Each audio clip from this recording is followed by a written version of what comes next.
que time de futebol ele torce. Mas o fato é que o que ele fez para enfrentamento do crime funcionou. Não é igual no Brasil. O Brasil é um país maior.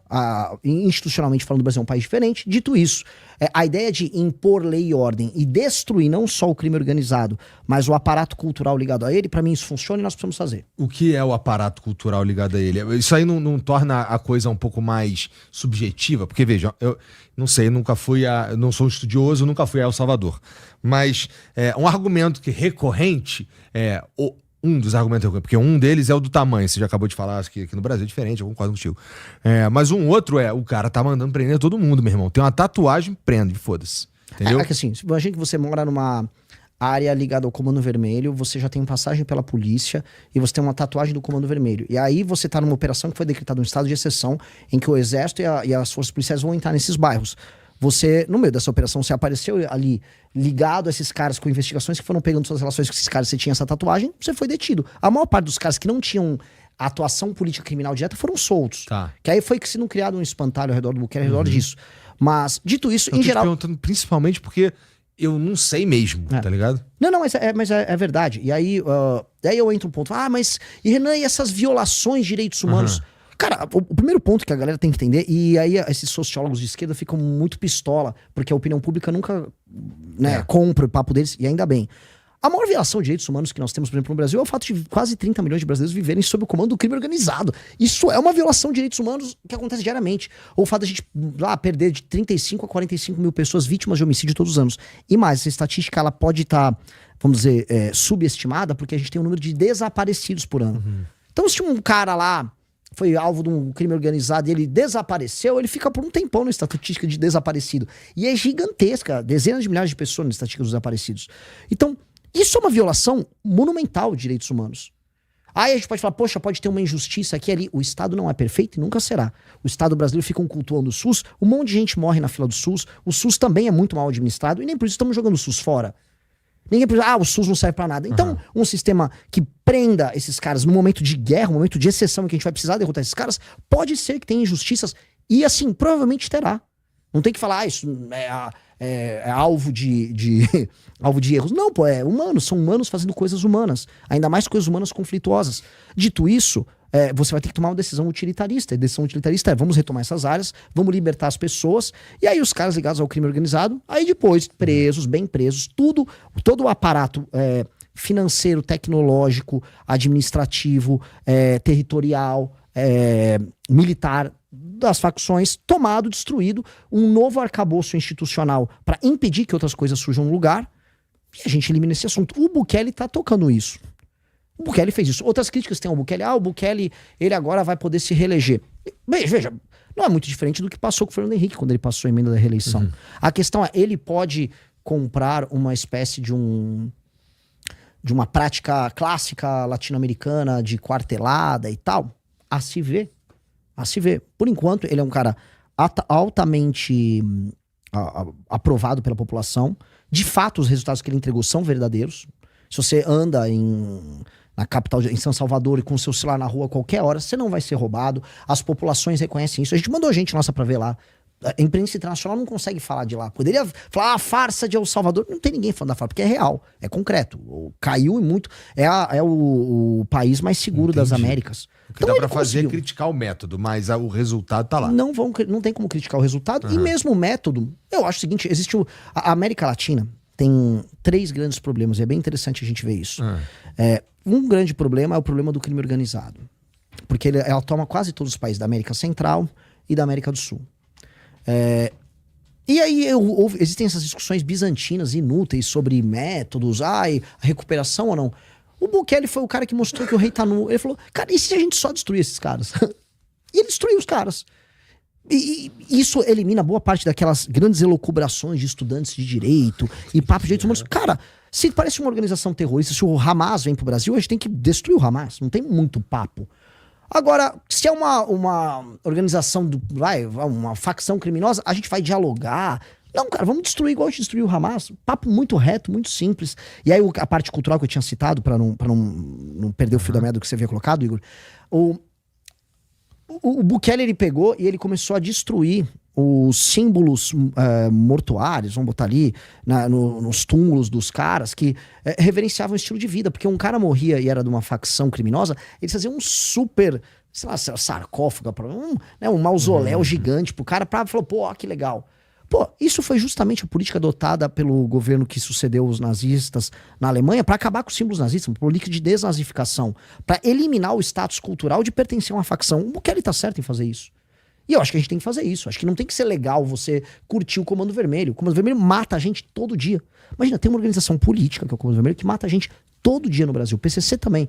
E esses caras, você anda em qualquer cidade do Nordeste, você vai ter o símbolo do CV, porque eles estão tomando as cidades agora. E a gente deixa. Aí ficam bravos que o MBL tá falando disso. Cara, a gente só tem que eliminar os caras. Não tem que ter muito papo, não. É passar o rodo. Passar o rodo. E acabou. O que tu acha dessa... Do que a gente tá falando, dos trabalhos que existem no sentido de acabar com o crime organizado? PL, as discussões, transformar em organização terrorista ou o que aconteceu, né? Que é o Derrite e virar o relator da PL do governo, que pra mim foi meio chocante. Mas o que você acha disso que tá sendo proposto lá? O governo começou a ceder. A real é que a gente fala muito em direito penal do inimigo, né? A gente começou a trazer quente pro Brasil, em cima de um pensador alemão que chama Günther Jacobs, que veio com a ideia de que quem não reconhece a autoridade do Estado e comete crimes de maneira sistemática, como por exemplo uma organização terrorista. Vamos pegar um contexto europeu dos anos 80. O ETA, que era o exército lá do país basco, que queria separação e jogava bomba e ficava explodindo bomba pela Espanha. O ETA, um cara do ETA não tinha que ser tratado como um ladrão normal, né? O IRA, na Irlanda, mesma coisa, eles são terroristas. Então nada mais natural, se a gente fizer essa adaptação no Brasil, que uma facção criminosa ser tratada dessa maneira. E a gente começou a trazer essa discussão.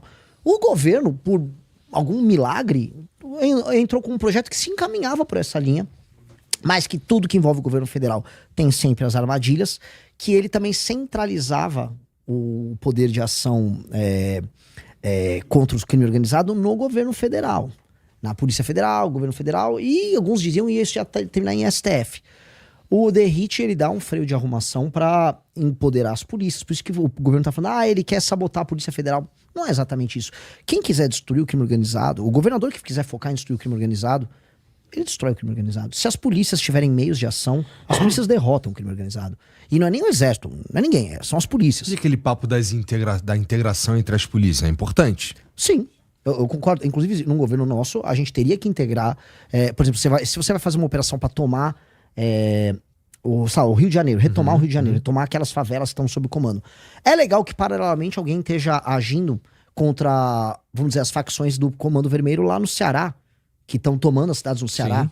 Você tem que começar a fazer um estrangulamento. Pega uma liderança aqui, pega uma liderança ali. Com o PCC, por exemplo, você tem que fazer uma intervenção no Porto de Santos, que o Porto de Santos vamos dizer, de onde saiu grande parte do faturamento do PCC. Eu me pergunto, eles ficam falando de inteligência, todo mundo sabe que o Comando Vermelho exporta por ali. E ninguém mexe por ali. Pô, deve ter algum bagulho, algum jeito, uma tecnologia de invisibilidade, alguma coisa, porque... Tem submarino. Tá, legal, mas eu e você sabemos que tem submarino. E ainda assim tem submarino, caralho, né? Tipo, cadê os caras lá? Né? E aí todo mundo sabe que boa parte da rota da droga do PCC, eles chamam de rota caipira, que é uma rota que cruza o estado de São Paulo inteiro, e aí depois vai parar lá na fronteira. Tá, alguém tem que atuar na fronteira, se vai ser a polícia dos estados do centro-oeste, ou se vai ser, vamos dar um exemplo, o exército, as forças armadas. Você tem que bloquear a entrada da droga, pegar os entrepostos logísticos que passam Mato Grosso do Sul e São Paulo, e pegar o Porto de Santos. Então aí você vai estrangulando ali. E aí alguém tá fazendo uma operação ali pra pegar onde eles lavam o dinheiro deles, aí na parte de combustível onde eles distribuem, fizeram os negócios. Você tem que ir matando esses caras ao mesmo tempo pra não ter pra onde fugir. Uma operação, gente, você viu que a operação de enfrentamento ao PCC é muito diferente da operação de enfrentamento ao Comando Vermelho. Sim. Mas você vai depender de governadores diferentes, polícias diferentes, estados diferentes.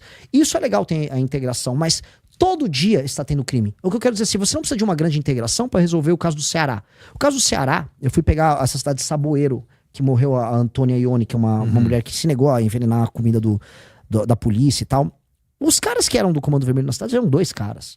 Não é que o Comando Vermelho tinha uma milícia. Eram 2 noias 2 moleque nóia com uma arma que devia traficar, fazer um tráfico pequeno na cidade, de valor pequeno, que queria que essa mulher matasse os policiais, ela não matou, eles mataram ela. Você entende que assim, não são super operações, que se um governador tivesse vontade política e eles tivessem meios de ação pra isso, o governador do Ceará resolvia. Eu fico ainda chocado, porque meio que o governador do Ceará conseguia fazer uma operação e passar um rapa nos caras. Ele não faz nada, esse humano. Que é outro cara que eu também viralizei, porque eu falei que, pô, se eu virar o presidente, esse cara ainda estiver no governo do Ceará, e esse cara continuar sendo leniente, porque tá muita gente morrendo no Ceará, pô, tem que afastar um cara desses, igual o Xandão afastou o Ibanez. Teve o 8 de janeiro, o Xandão falou, ó, esse cara tem alguma relação com o que tá rolando. Afastou o Ibanez, resolveu o 8 de janeiro, e aí voltou o Ibanez. Beleza. Se isso é válido no caso do 8 de janeiro, que é bem menos grave do que ligação ao crime organizado, se o Eumano, governador do Ceará, não contribuir pra gente destruir o crime organizado no Ceará, ó, Eumano, me parece que você é parte do problema, dá licença, a gente vai botar um interventorzinho aqui, 3 meses eu vou passar a rapa aí no Comando Vermelho.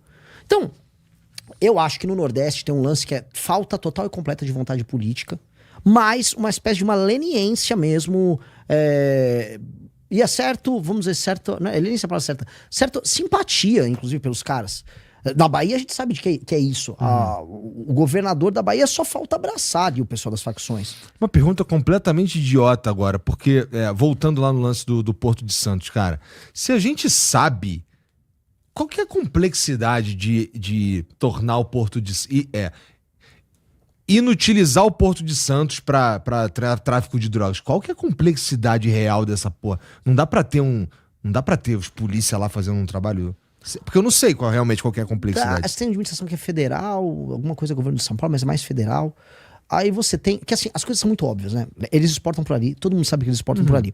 Quando você vê a Baixada Santista, né, que é a região, curiosamente, o PCC, repara que a gente não fala tanto em São Paulo sobre ocupação territorial do PCC. Verdade. A polícia entra em todos os lugares. Mas você vai na Baixada, inclusive teve um problema do Tarcísio com o Derrite contra os caras lá. O Comando Vermelho tem controle territorial em Morros, no Guarujá, em Santos, São Vicente, na Baixada toda. Mataram agora É o CV ou é o PCC? Não, desculpa, o PCC. É o PCC, Falei besteira. Me confundi. Tá. Então o CV então faz controle territorial. Por quê? PCC. Eu tô mongol, gente. Tá bom, tudo bem. Deixa comigo. O PCC... ótimo, muito obrigado, Igor. Pode ser meu vice aí. O PCC faz controle territorial ali. Esse controle territorial que o PCC faz, ele é necessário porque você precisa receber aquelas drogas, prepara ali, e aí vira um entreposto logístico pra você fazer alguma coisa que tá ali em Santos. É ir na Vila Belmiro encontrar o Neymar? Acho que não. É comer uma caldeirada que tem lá em Santos, com frutos do mar? Não. Claramente é mandar a droga pra Europa, que é o grande business deles. Então é óbvio que assim, você tá lá, tem ocupação territorial ao redor de Santos, você tem os caras no porto, tem tudo, e ninguém usou a tal da inteligência que o Lula fica falando tanto pra pegar isso. Você quer estrangular o PCC? Você tem que ir pra lá. Porto de Santos, que o grosso do faturamento deles é ali. E não só faturamento, margem, né? Uma coisa é faturamento, outra é margem. Eles têm muita margem ali. Muita grana mesmo, né? A gente tá falando de pegar lá o quilo da pasta base por X e vender pra Europa lá por 100X. Né? Porque o produto... É mais ou menos essa proporção mesmo, né? Porque imagina o seguinte, o produto colocado lá, né, vamos dizer, o grande mérito deles é colocar o produto.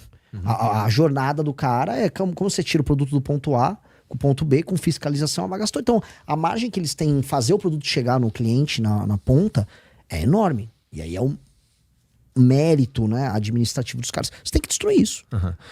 Eu conversei aqui com o Lincoln Gacchia e com o Valfrido Varde, e eles escreveram um livro juntos sobre máfia no Brasil e tudo mais.